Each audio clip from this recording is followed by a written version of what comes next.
The Industrial Commons was founded on this idea of mutual and cooperative morals and ethics, because I feel like, that's the best way to build the world that we all want to live in. We came on this trip to explore really interesting economies that are based in the idea of cooperation. We're ready to roll. We decided if we were going to go to the effort to get all of our staff across the ocean, we wanted to get as much out of that journey as we could. So we went to 3 places. We started in the Basque region of Spain. We spent 2 days in the Basque region, starting in the Mondragon headquarters. We visited one of their industrial cooperatives, had phenomenal discussion, and we then went into the Emilia-Romagna region of Italy.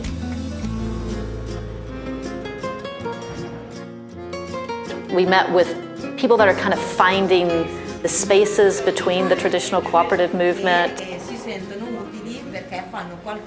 and kind of the new evolution of what the cooperative movement looks like. We got to see a lot of small and large industrial, social, community cooperatives all along the way. And then we also went a little bit further south into the Tuscany region where Prato is. That is really the center of circularity for Europe. We really can't replicate these amazing places that we were able to visit, but we can find resonance. And so we were looking for that resonance and how we could bring that back to our work here in Western North Carolina.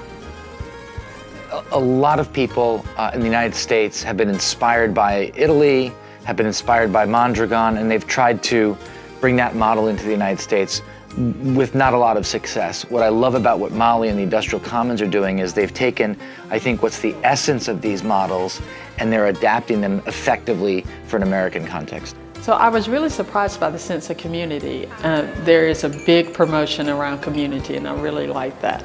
In the US, we're very much about pulling yourself up by the bootstrap, but here, the mentality around self-help is much more inclusive.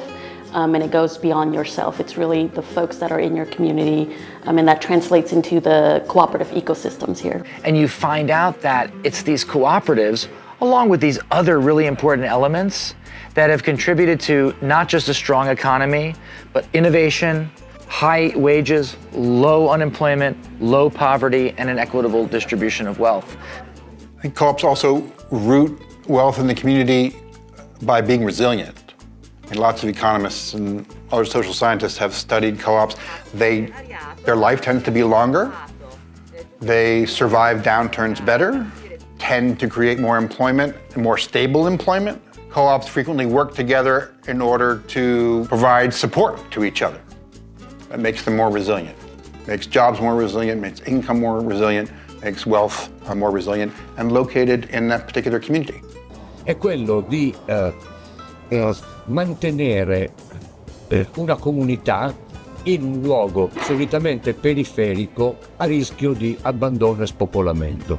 L'idea è quella, mettendosi insieme, di creare nuove opportunità anche di mercato e nuovi servizi per i cittadini che abitano in quel territorio. Ho un bisogno molto simile, aiutandoci possiamo più facilmente o meno difficilmente trovare una risposta. The working people of this city, of this province, of this region, we have the ability to shape the world that we live in. And it's that ownership really means it's participation, it's agency, it's voice, and it's not just reacting to or being the victim of or the happy beneficiary of somebody else's decisions. So I would say, from the perspective of co-ops here, it's that notion of participation and not individually, but collectively being in control of our destiny. This is what's missing in the business world that's become very formulaic, and this is what brings in that long-term sustainability. Hearing from just some of the people that we talked with, he said, my mother worked in this co-op and I work in this co-op and I want my children to work in this co-op whenever they get old, and I want to retire from it and see it, benefit the entire community as well.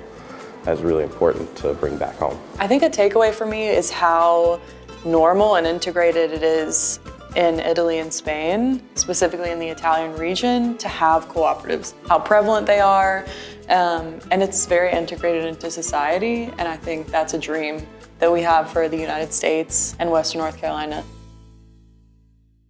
So my hope is that we go back and think about how do we build a holistic economy that works for everyone, that does truly rebuild a diverse working class based on locally rooted wealth. We need to have a deep toolbox. You know, there's not just one way we're going to infuse more dignity into our economy. It's going to have to be a diverse way in which we do that. So I just wanted our teams to have so much more exposure, because we only kind of see one way to do it in our own backyard. I wanted them to start to see and then figure out which of these should we apply to our situation.